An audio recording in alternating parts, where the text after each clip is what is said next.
അതെ, എന്താ ഇവിടെ പാചകത്തിന് വന്നിരിക്കുന്ന ആളല്ലേ? അതിന് എന്നിട്ട് എത്ര വാചകം? ഇയാള് കലവറയിലെ കാര്യങ്ങൾ മാത്രം നോക്കിയാ മതി. കല്യാണ വീട്ടിലെ കാര്യസ്ഥനാവാൻ നോക്കണ്ട. ഇവിടെയുള്ള പെൺകുട്ടികളെ ഭരിക്കാനും വരണ്ട. മനസ്സിലായോ? അമ്മയോ? ഇവിടെ പറഞ്ഞ ഈ തെക്കേടത്ത് രാമൻകുട്ടി ഒരു കല്യാണം ഏറ്റെടുത്തിട്ടുണ്ടെങ്കിൽ അത് മൊത്തത്തിൽ ഭംഗിയാക്കണം എന്നുള്ളത് ഞങ്ങൾക്ക് നിർബന്ധമുള്ള ഒരു കാര്യമാണ്. അല്ലാതെ ഇവിടെ ഉണ്ടാക്കുന്ന സദ്യ മാത്രം ഗംഭീരായ പോരാ. ഇയാളെ കല്യാണം മൊത്തത്തിലും കോൺട്രാക്ട് എടുത്തിരിക്കുക. എന്താ സംശയം? പന്തല കസേര മേശ അലങ്കാര പണികൾ, illumination, light and sound with generator, ചെമ്പ്, വാർപ്പ്, ഉരുളി, മറ്റു പാത്രങ്ങൾ ഉൾപ്പെടെ 18 തരം കറികളും 2 പായസം അടങ്ങുന്ന ഗംഭീര സദ്യയും. തെക്കേടത്ത് ട്രാവൽസിൽ നിന്ന് ഈ കല്യാണത്തിന് വേണ്ടി ഓടാൻ തയ്യാറായി നിൽക്കുന്ന 7ഓളം കാറുകൾ. പിന്നെ തന്റെ ഫാദർ തമ്പി സാർ പറഞ്ഞിരിക്കുന്ന ഈ കല്യാണം ഗംഭീരാക്കി കൊടുക്കണമെന്നാണ്. മനസ്സിലായോ? എന്താ രാമൻകുട്ടി, നിന്റെ അച്ചുവേട്ടനെയും പണിക്കാരെ ഇതുവരെ കണ്ടില്ലല്ലോ.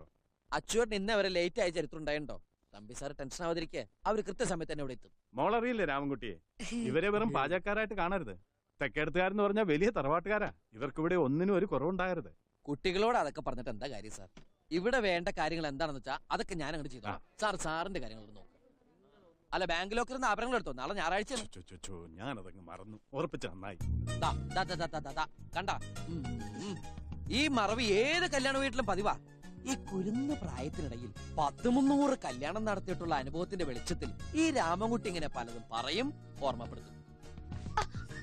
പക്ഷെ അതിനെങ്ങനെ പാചകക്കാരന്റെ വാചകം എന്നൊക്കെ പറഞ്ഞ് അധിക്ഷേപിക്കരുത്. അതുകൊണ്ട് ഡിസ്റ്റർബ് ചെയ്യാതാകത്ത് പോയി തടിയാണെങ്കിൽ എന്തെങ്കിലുമൊക്കെ എടുത്ത് കഴിക്കുക. ഇങ്ങോട്ട് പോരട്ടെ. ആവശ്യം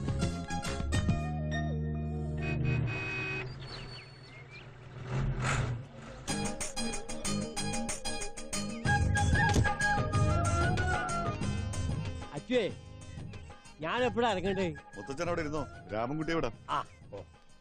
പന്ത്രണ്ട് പണിയൊക്കെ തീർന്നു. ഇത്തിരി അലങ്കോലപ്പണി മാത്രം ബാക്കിയുണ്ട്. അലങ്കോലപ്പണിയോ? അലങ്കാരപ്പണി എന്നാണ് അവൻ ഉദ്ദേശിച്ചത്. അവന്റെ വിദ്യാഭ്യാസ കുറവുണ്ടാവും, അങ്ങനെ പറഞ്ഞു. അതുകൊണ്ടല്ല, ഞാൻ കൊളോക്കിലായിട്ട് പറഞ്ഞതാ. കൊളാക്കി. വാ വാ വാ. അച്ചു എത്തിയോ? സദ്യ ഒക്കെ നമുക്ക് കേമാക്കണം കേട്ടോ. പിന്നെന്താ?